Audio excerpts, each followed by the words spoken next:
बिल्कुल। सर क्या कहना चाहेंगे, कोहिनूर मॉल में जो हुक्का पार्लर चल रहा था वहाँ पर एक जो यहाँ की लोकल चैनल है उसको लेकर आपने एक लाइव वीडियो बनाया था, काफ़ी विवाद में चल रहा है वो, क्या कहना चाहेंगे, पूरा मामला क्या है? मैडम, सबसे पहले मैं बताना चाहूँगा, मैं एक प्रोफेशनल लॉयर हूँ। मेरी फर्म है Khan and Khan law firm, और ये मॉल में मैं एक कमेटी मेंबर की हैसियत से हूँ, जो कि मेरी एक जिम्मेदारी being a vigilant person and citizen of this country to take action against any illegal activity which is been carried out in the jurisdiction of this mall as well as throughout country. Wherever I see, it is my duty to inform the police authorities or the concerned authorities to take action against the same. यहाँ पे ऐसा हो गया कि जब मैंने ये चीज़ों को हमारी कमिटी सोसाइटी जो है वो रिपीटेडली रिक्वेस्ट कर रही थी, लेटर्स दे रही थी, हमने कई बार विनोबा भावे नगर पुलिस स्टेशन के सीनियर से भी मुलाकात की, उन्हें भी हमने ये रिक्वेस्ट किया कि सर ये इलीगल एक्टिविटीज़ जो हमारे यहाँ चल रही है इसकी वजह से अंडर एज बच्चे आ रहे हैं, और जो यहाँ पे लोग आईपीएल और ये सब गेम में बैटिंग वेटिंग भी चालू है, और बहुत सारे एंटी सोशल एलिमेंट्स हमारे सोसाइटी के कंपाउंड में आने लग गए, तो आपने इस पे एक्शन लीजिए। उनको कई बार रिक्वेस्ट करने के बाद उन्होंने अभी तक कोई एक्शन नहीं लिया। उसके बाद सोसाइटी ने एक लेटर दिया, जो हुक्का चला रहे उनको लेटर दिया गया कि भाई ठीक है, आपके पास क्या परमिशन है और आप कैसे चला रही है हमारे सोसाइटी की प्रीमाइसेस। तो वो हमको पुलिस का प्रेशर आने लग गया, हमको पुलिस के यहाँ से दबाव आने लग गया। कुछ तरीके से हमने ये सोचा कि पुलिस पूरी इसमें से मिली भगत लग रही है, तो क्या ना हम एक काम करते हैं, इसका हम लाइव एविडेंस आवाम के सामने, पीपल के सामने, हमारे लोगों के सामने एक्सपोज करें, जिससे हायर पुलिस अथॉरिटीज़ को मालूम पड़े कि नीचे क्या चल रहा है, क्योंकि नीचे वाले कोई सुनवाई हमारी कर नहीं रहते डिस्पाइट रिपीटेड अप्रोच। फिर एक दिन हमने एक न्यूज़ पोर्टल है अखबार न्यूज़ करके, उनको हमने अप्रोच किया और उनको रिक्वेस्ट किया, तो उन्होंने मतलब पहले तो ना बोले, बाद में फिर उन्होंने बहुत रिक्वेस्ट के बाद हमारे साथ लाइव करने के लिए रेडी हुए। उनके माध्यम से हमने अंदर घुसे। अभी मैं वो वीडियो आपको प्ले करके दिखाऊंगा, मैं इस पर मेरे यूट्यूब पे, उसमें क्लियरली हम लोगों ने एक एक चीज़ें एक्सपोज की है कि किस तरीके से यहाँ हुक्का पार्लर्स चल रहे हैं। और ये हुक्का पार्लर्स में खाली हर्बल हर्बल हर्बल का एक नाम यूज़ होता है, हर्बल की इसमें नाम के आड़ में इलीगल टोबैको बेस्ड फ्लेवर को यूज़ किया जाता है। ये मैं एक लॉयर हूँ, इसके लिए जिम्मेदारी के साथ बोल रहा हूँ, क्योंकि बॉम्बे हाई कोर्ट हमेशा एक ही चीज़ बोलती है, हर्बल रहेगा तो एक्शन नहीं ले सकते। तो यहाँ के सीनियर पीआई जो हमेशा क्या करते थे, अगर हम कोई कंप्लेंट आती भी थी ना, तो 2-4 हर्बल का पंचनामा करके एक डायरी बना करके उन लोगों को सेव करते थे, और उसके आड़ में ये चला रहे थे। बहुत दिन तक की कोशिश की गई कि इसको रोका जाए। हम वो प्ले करने जा रहे हैं, आप वो वीडियो देखिए जिसमें मैं आपको दिखूंगा।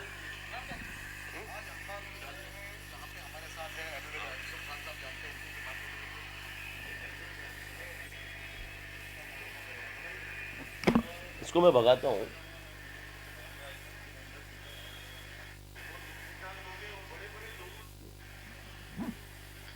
ये अभी देखिए मैं अंदर घुस रहा हूँ।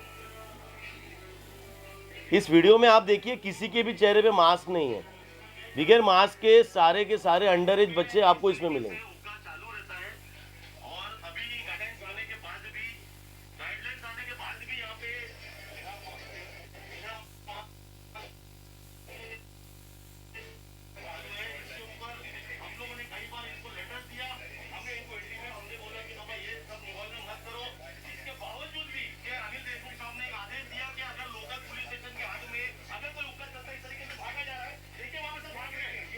ये देखिए किस तरीके से भाग रहे। अगर ये लीगल है तो क्यों भागा जा रहा है?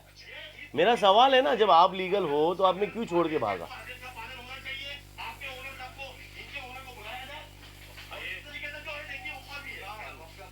अभी मैं आपको एक और हुक्का पार्लर दिखाता हूँ। ये तो नीचे का था, इसका नाम है फ्लैमिंगो हुक्का पार्लर।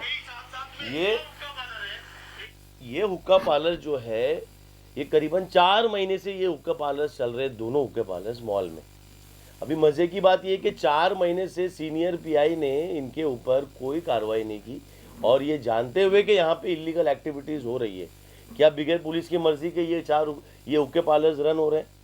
क्या बगैर पुलिस की इसमें इन्वॉल्वमेंट के ये सब हो सकता है? मेरा सवाल है, मैं आवाम के सामने सवाल रखना चाहता हूँ, और मैं मेरे जो नई सीपी साहब है, जॉइंट सीपी साहब लॉ एंड ऑर्डर है, मैं उन पर बहुत भरोसा करता हूँ, और जॉइंट सीपी क्राइम है, मैं इन पे इतना भरोसा करता हूँ कि शायद उनको ये चीज़ों का इल्म नहीं था। जब मैंने ये चीज़ें उनको सामने लाई तो उसके बाद क्या हुआ, मैं आपको पूरी चीज़ एक्सप्लेन करूँगा। मैं अभी आपको दूसरा हुक्का पार्लर के बारे में दिखाना चाह रहा हूँ।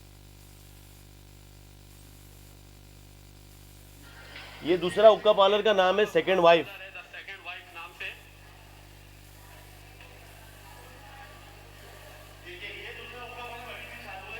अंदर आप देखिए किस तरीके से लोग बैठे हैं।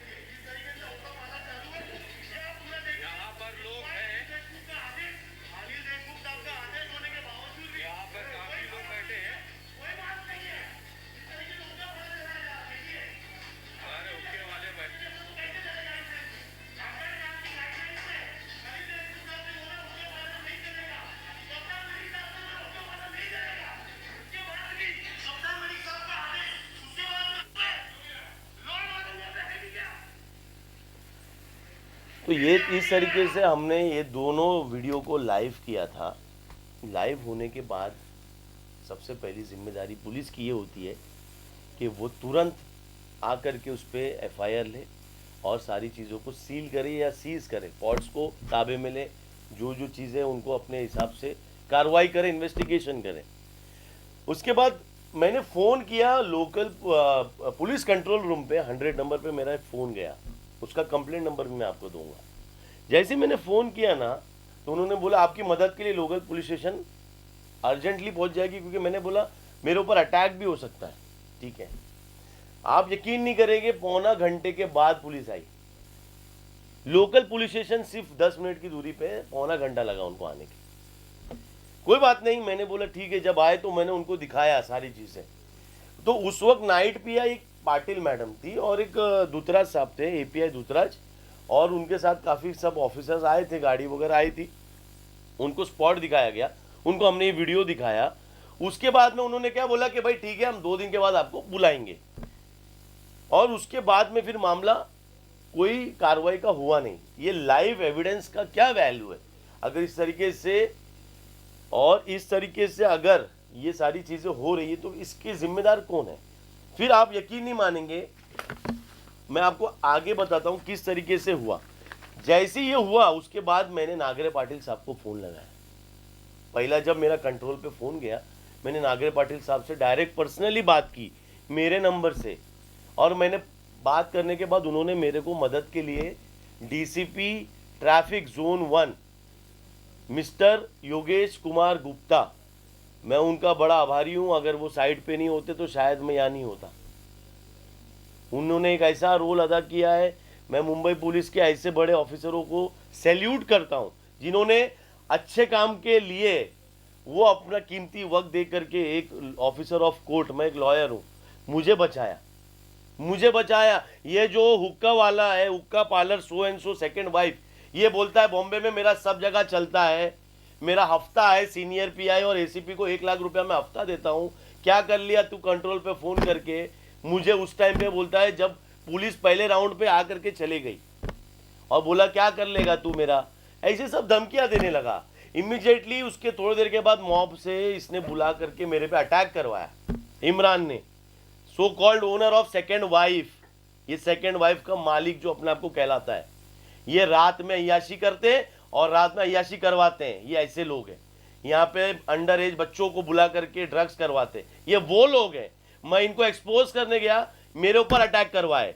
ये बड़ी सौभाग्य की बात है कि डीसीपी योगेश कुमार गुप्ता ट्रैफिक के जो बड़े अच्छे ऑफिसर, उन्होंने स्पॉट पे आकर के मुझे वहाँ से निकाला और मुझे वहाँ से सेव करके मुझे चौकी पहुँचाया।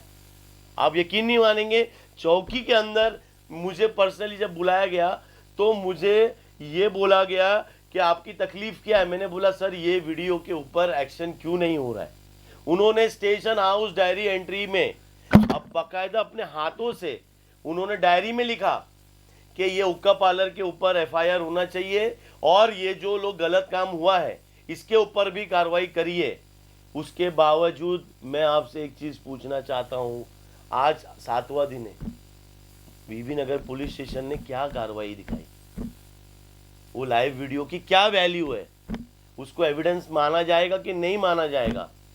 और जो हमारे ऊपर जो अटैक करवाया गया, जो इमरान करके जो हुक्का पार्लर वाले ने हमको फंसाया, हमारे को चौकी में रात के 6 बजे तक हमारा सिर्फ स्टेटमेंट चल रहा था। मिस्टर सालुंके, ये साऊ नगर पुलिस स्टेशन की इनकी ड्यूटी है, इनको यहाँ पे डेप्यूटेशन टेम्पररी बेसिस पे दिया है। हर वो मैटर जिसमें कुछ ना कुछ गलत हो रहा है वो सालुंके के ही पास जाता है। सीनियर पीआई सिर्फ सालुंके को देता है। मैं आपको लिस्ट दे दूंगा। मेरा ये सवाल है कि इस तरीके से अगर हमारी मुंबई पुलिस का ऐसे ऑफिसर्स रहेंगे तो हमारी मुंबई पुलिस बदनाम होते रहेगी। मैं मेरी मुंबई पुलिस के लिए लड़ रहा हूँ। मैं अगर विजिलेंट पर्सन हूँ, लॉ अबाइडिंग सिटीजन हूँ और एक लॉयर हूँ और एक कमिटी मेंबर हूँ, तो ये क्या मेरी जिम्मेदारी नहीं है कि इसके ऊपर आवाज उठाऊं? क्या मेरे ऊपर ही केस बनाना जरूरी था? सुबह 8 बजे घुमा करके मेरे को फंसा दिया पुलिस ने, मेरे ऊपर 160 का एफआईआर ले लिया। कैसे ले सकते हैं? कंप्लेनेंट जिसने फोन किया है 100 नंबर पे, जिसने पुलिस को अलर्ट किया, जिसने जॉइंट सीपी को मैसेज दिया है, जिनके कहने पे यहाँ पे सारी चीजें गलत एक्टिविटीज को बंद कराया गया, उसी को आपने आरोपी बना दिया। सो कॉल्ड वीवी नगर पुलिस स्टेशन का senior pi, night pi mister Patil और सालुंके। मेरी ये मांग है मुंबई पुलिस से, इनको तुरंत निलंबित करना चाहिए। इस तरीके से अगर करप्ट प्रैक्टिस चलेगी, अगर वर्दी पहन करके गंदे काम होंगे, तो ये मुंबई पुलिस का नाम हमेशा खराब होते रहेगा। हमारी ये हमेशा यही अपील रही है हमारे बड़े ऑफिसरों से, हमारे जो ताल्लुकात, जो हम मैसेजेस या इंफॉर्मेशन देते हैं उस पर हमेशा उनको कार्रवाई वो जो दिखाते हैं वो सच होती है। ये नीचे वाले डायरी गलत बना बना के ऊपर वाले को गुमराह कर देते हैं। ये ऐसी डायरी बनाते हैं कि जिसमें हमने गए थे, हुक्का पार्लर बंद था, हम गए थे उसमें हर्बल शीशा का हुक्का मिला, हम गए थे तो वहाँ पे ऐसा नहीं वैसा है। उनके पास तो सारे लीगल डॉक्यूमेंट्स है।